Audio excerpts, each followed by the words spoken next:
जय हिंद। उम्मीद आप फॉलो मस्त होंगे और अपनी पढ़ाई में व्यस्त होंगे। आप सभी को आज रेलवे के रिगार्डिंग जो वैकेंसी आई है और आने वाली है उन सभी का बेस्ट किताब बताएंगे आपको कि क्या आपके लिए बेस्ट हो सकता है, ठीक है ना। तो आप सभी को पता होगा कि एएलपी में वैकेंसी आ चुकी है, ठीक है ना।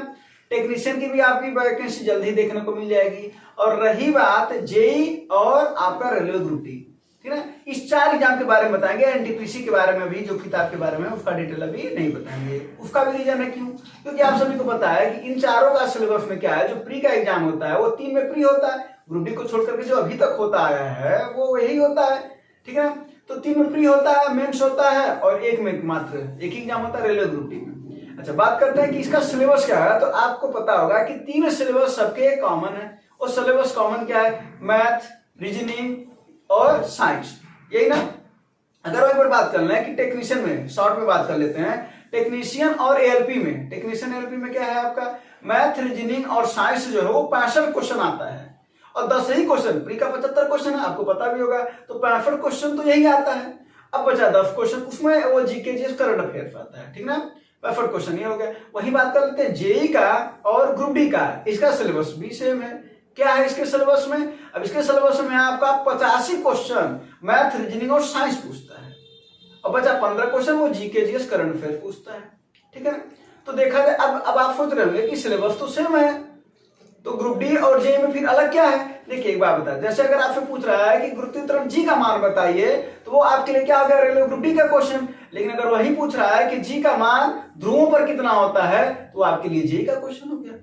और आप वैसे भी आप देखते होंगे कि कोई क्वेश्चन ऐसा नहीं कर सकते कि ग्रुप डी का ही है केवल और ये जेई का ही केवल है, ठीक है ना।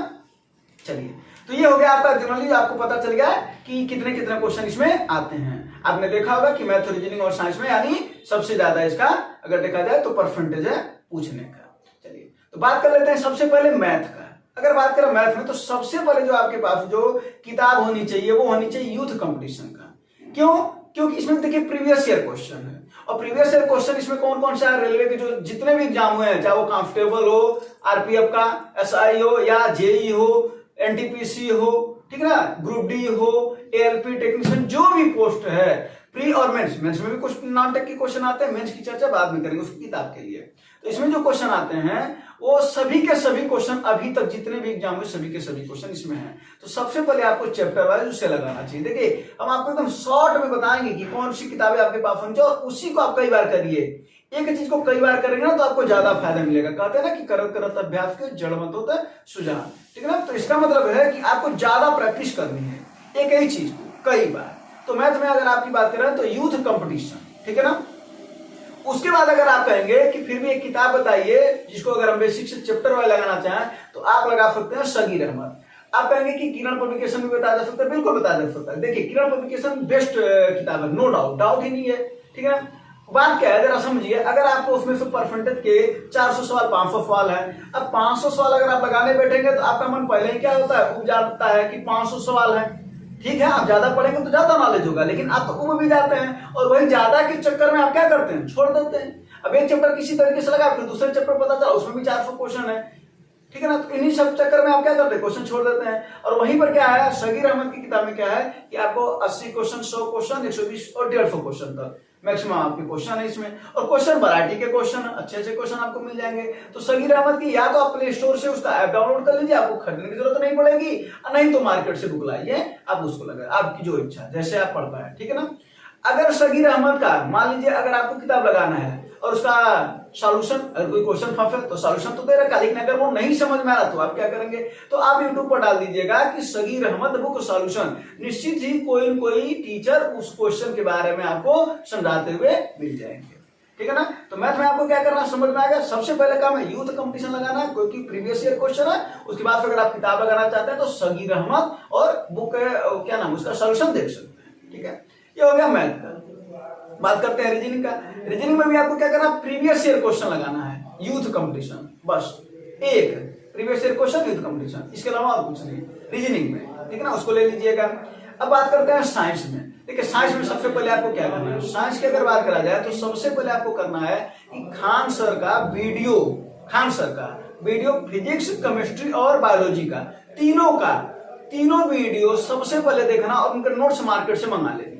सबसे पहले जैसे कि फिजिक्स का आपने नोट्स देखना शुरू किया, फिजिक्स का उनका नोट्स वीडियो देखना शुरू किया और नोट्स उनका मानना लेना है और वहीं से शुरू करना है। यानी फिजिक्स का वीडियो देखा, फिर उसके बाद उनका नोट्स, फिर केमिस्ट्री का वीडियो, फिर उनका नोट्स, फिर बायोलॉजी का वीडियो, फिर उनका नोट्स, तीनों कंप्लीट में देख लेना, कंप्लीट एक एक पार्ट का। यानी फिजिक्स का कम से कम उनके 60 वीडियो 80 वीडियो लगभग हैं, ठीक ना, उसको देखना है, बहुत डिटेल में देखना, आराम से देखना है। फिर केमिस्ट्री का देखना, फिर बायोलॉजी का देखना। उसके बाद फिर आपको क्या करना है, फिर आपको चाहिए वो किताब, वही साथ साथ में पढ़ते रहना है।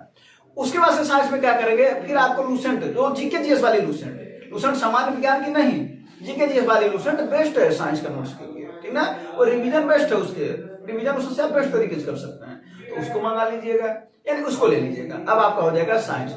अब देखिए आपने वीडियो देख लिया, कॉन्सेप्ट पढ़ लिया, रिवीजन भी कर लिया कॉन्सेप्ट का लूसेंट से। अब आपको क्या करनी है, जाहिर सी बात है प्रैक्टिस करनी है। फिर प्रैक्टिस कहां से करेंगे, फिर यूथ कंपटीशन का किताब, वही पूरी की जितनी परीक्षाएं आपकी हुई हैं उन सभी का उसमें मिल जाएगा, ठीक है ना। यानी क्या RRB group D, JE, NTPC के भी क्वेश्चन जो साइंस के हैं बल्कि, ठीक ना। उसके बाद फिर आप कर सकते हैं एलपी और टेक्नीशियन, सभी के साइंस चैप्टर वाइज मिल जाएंगे आपको यूथ कंपटीशन में, जैसा कि मैथ में है वैसे रीजनिंग में भी, वैसे साइंस में भी। तो अब साइंस का आप क्या कर लेंगे, प्रैक्टिस कर लेंगे उससे। ये हो गया यहाँ तक आपका साइंस की बात, क्लियर है, यहाँ तक कोई दिक्कत तो नहीं है आपको, ठीक है। फिर भी अगर कोई दिक्कत होगा तो आप कमेंट में बताएगा, उसका सॉल्यूशन आपको दिया जाएगा। इसी वजह से हम आपको कम से कम जो चीजें हैं और उसी को ज्यादा से ज्यादा बार पढ़ करके आपका सिलेक्शन कर सकता है, उसकी बात कर रहे हैं। बात करते हैं अब जीके जीएस में, ठीक है। अब जीके जीएस में देखिए आपको क्या चीज, सबसे पहले अगर आप रेलवे की तैयारी कर रहे हैं तो आप गौरव सर का वीडियो आपको देखना ही चाहिए, जो सुबह में करंट अफेयर पढ़ाते हैं सर गौरव सर, उनका वीडियो आप देखिए सवेरे। उससे क्या आपको फायदा होगा, पहला करंट अफेयर आपको तैयार होगा, दूसरा आपको पता होगा कि जीके जीएस के भी क्वेश्चन वो कराते रहते हैं, उसी में कराते हैं ना, तो साथ साथ में आपको उसकी भी तैयारी हो जाएगी। जैसे आप देखते होंगे नृत्य के बारे में बताते हैं तो कई स्टेट के बारे में बताते हैं ना, ब्राह्मण मेजर बताते तो कई के बारे में बताते हैं, ठीक है, मुद्रा बताते हैं तो कई मुद्रा बताते हैं। उससे क्या होता है, अपना रिवीजन भी होता है और अगर हमको नहीं पता है तो हमको पता हो जाता है। तो इस वजह से गौरव सर को करंट अफेयर्स में जीके जीएस वाले पोर्शन में गौरव सर को देखना है, और उसके बाद से आपको क्या करना है, रेलवे स्पीडी आपको ले लेनी है, ठीक है ना। बस ये इतनी किताबें आपको चाहिए, ये इतनी किताबें आपके पास होनी चाहिए। फिर रेलवे ग्रुप डी का एग्जाम जो आपका प्री परीक्षा है और ग्रुप डी फाइनल में कोई दिक्कत आपको नहीं होने वाला है।